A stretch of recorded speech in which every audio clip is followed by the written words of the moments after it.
僕がこれ始めたのはもちろんこの家が茶筅屋だったっていうのもあるけど、こう代々続いてきたのを自分が継がなかったことによって終わるっていうのをなんかちょっと嫌ったというか嫌だって、この自分の次で終わるのも嬉しくはないですよ。気持ちよくはないですけれど、自分がやらなかった終わるっていうのがちょっと嫌だったっていうか、プレッシャー、プライドわかんないですけど、まあもちろん生まれた時から継ぐんやろうなという気持ちはあったんですけど、いざ決めたのはやっぱり終わらしたくなかったっていうので始めましたね。はい。大変だと思うことは、まあこれもいっぱいあるんですけど、現在のあれとしては竹材料の確保がすごく難しい。100何年に一度の竹の花が開花して、まあ言うたら竹が枯れてるんですけど、時期に当たってしまってて、原材料の破竹っていうのがなかなかこう確保できなくて、材料はないのに注文いただいてる数は今までより全然多くなってる。もちろん作れない量なんですけど、材料があれば作れるかもしれない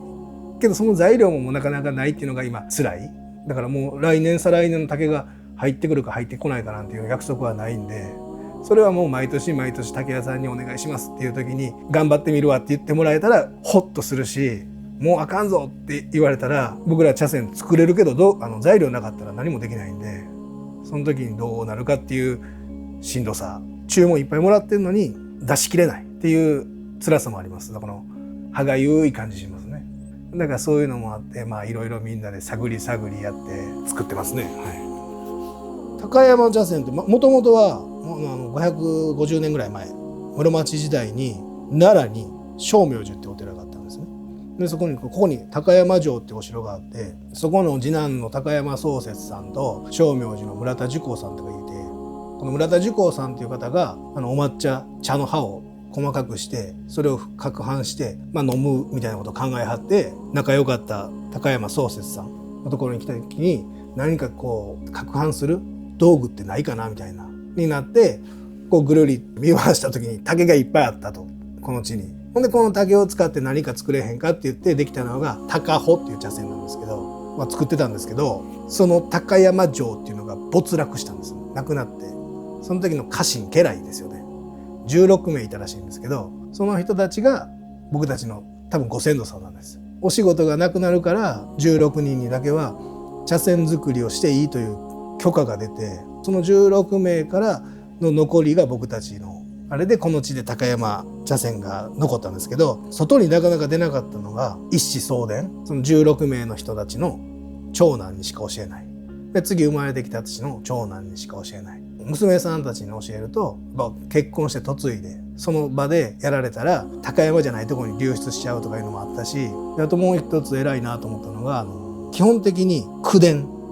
口で伝えるっていうのでずっと続いてきて、昭和の初めの頃に唯一高山茶筅としてその形のスケッチブックみたいなのがあってね、この茶筅はこういう形で太さはこれぐらいでとかいう記された本が一冊だけあるんですけど、基本的には口でこう伝えてたんで、なかなかこう流出しなかった。書物に残したり何かにしてたら多分出ていってたと思うんですよ。ここでずっと作られたからなかなか外に行かなかったのかなと思ってます。やっぱりこう盗みに来る人がいたんですよ。だから夜中に仕事したんですね。昼間に仕事をすると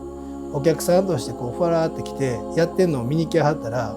わざ盗まれるじゃないですか。だからみんなが寝た夜中に茶筅用は茶筅してでずっとやってたから、僕は未だに昔ながらのやり方してるから夜中から朝までずっとやって、朝から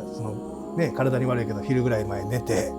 また夜中やってみたいな夜の方が僕は合ってるかなと思ってます。やっぱり残したいし、自分も携わってる以上、高山茶筅買っとけばまず問題ないとか間違いないだろうなみたいなようにはなってほしいと思います。ただ僕が 100% いいと思ったものでも全員にはよく感じないと思うんですね。半分は僕の茶筅はいらんとか言う人も多分好みじゃないですか。だからあっていいと思うし、でもその50人の人にまた次変わらないものを作ったらやっぱり私はあの人のが好きだなみたいなのもあるし、茶筅って茶道の中では脇役なんですよね。他の茶杓とかお茶碗とかそういうのはもう名もついて誰々先生とかの残るんだけど、これって僕たちの作ろうがなかなか残らないんですよね。でもよく言っていただけるのは茶筅なかったらお茶立たないよねっていう。だから高山茶筅なかったら大変だって思ってもらえたら大変嬉しいですけど。